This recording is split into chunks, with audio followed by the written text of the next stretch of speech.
जय हिंद। रामयश मेहता चैनल पर आप सबों का हार्दिक स्वागत है। आज हम लोग समझने का प्रयास करेंगे कि संबंध कारक किसे कहते हैं, संबंध कारक क्या है। तो कहा गया है कि जब वाक्य में किसी वस्तु का संज्ञा या सर्वनाम के साथ संबंध सूचित होता है तो उसे संबंध कारक कहते हैं। संबंध कारक चिन्ह का, के, की, रा, रे, री, ना, ने, नी होता है, परंतु इसके साथ साथ यदि वाक्य में किसी वस्तु के मोल भाव का बोध हो, यदि वाक्य में आभूषण का बोध हो, महत्वपूर्ण उपन्यास का बोध हो या मुहावरा का बोध हो, या वाक्य में वाला, वाली, वाले इस तरह से अन्य शब्दों का बोध हो तो उसे हम संबंध कारक कहते हैं। अब यहाँ देखते हैं इस संबंध कारक चिन्ह का, के, की होता है। यहाँ पर रा, रे, री है, यह जो है सर्वनाम होता है। सर्वनाम में इसका प्रयोग होता है, जो कि सर्वनाम में क्या हो जाता है, मेरा, मेरे, मेरी। इसी तरह से ना, ने, नी यह भी सर्वनाम है और सर्वनाम में यह हो जाएगा अपना, अपने, अपनी, अपनी। तो इस तरह से यहाँ पर संबंध कारक का एग्जाम्पल अब हम लोग नीचे देखते हैं। लिखा हुआ है राम की किताब, राम की किताब। इस वाक्य में राम एक व्यक्ति है जिसे संज्ञा कहते हैं। राम संज्ञा है और किताब का संबंध राम से है, इसीलिए इस वाक्य में राम, राम जो है संबंध कारक है, संबंध कारक। और यहाँ पर की दिया हुआ है, यह की जो है संबंध कारक चिन्ह है, संबंध कारक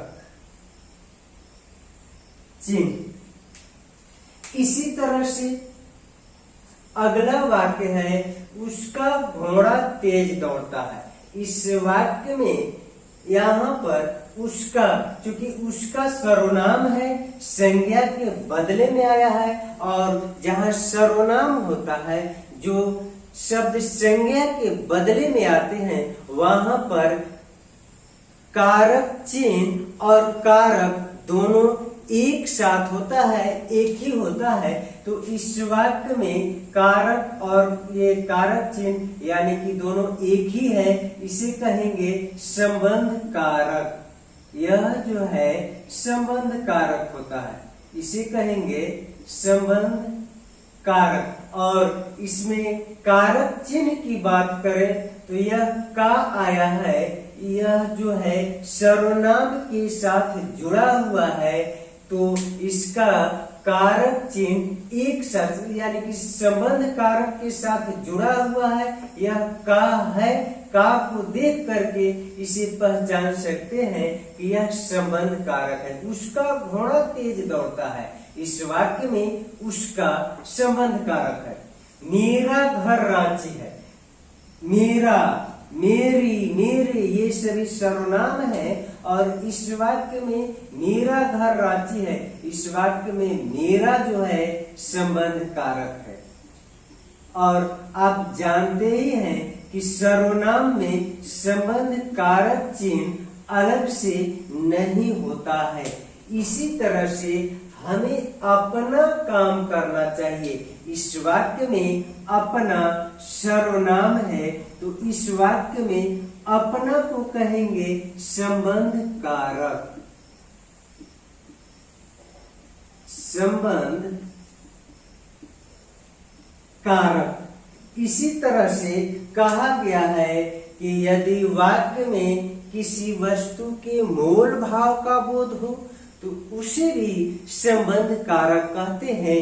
जैसे इस वाक्य में दिया हुआ है 5 रुपए का चावल, यहाँ पर इस वाक्य में जो है 5 रुपए, यह जो है संबंध कारक है, संबंध कारक।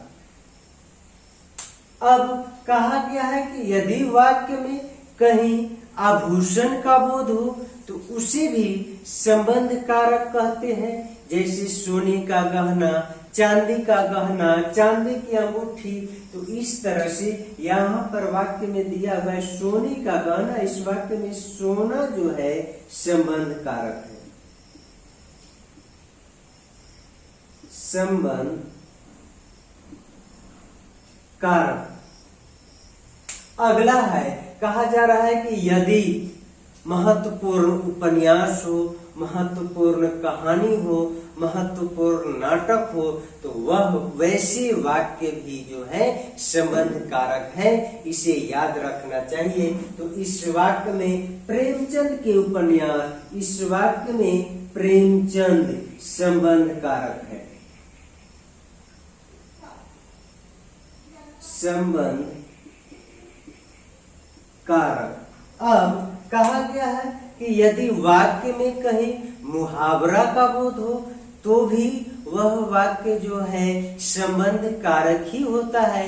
जैसे इस वाक्य में दिया हुआ है आंख का अंधा, इस वाक्य में आंख का अंधा, आंख जो है संबंध कारक है। तो इस तरह से संबंध कारक आप सभी समझ चुके होंगे। थैंक्स।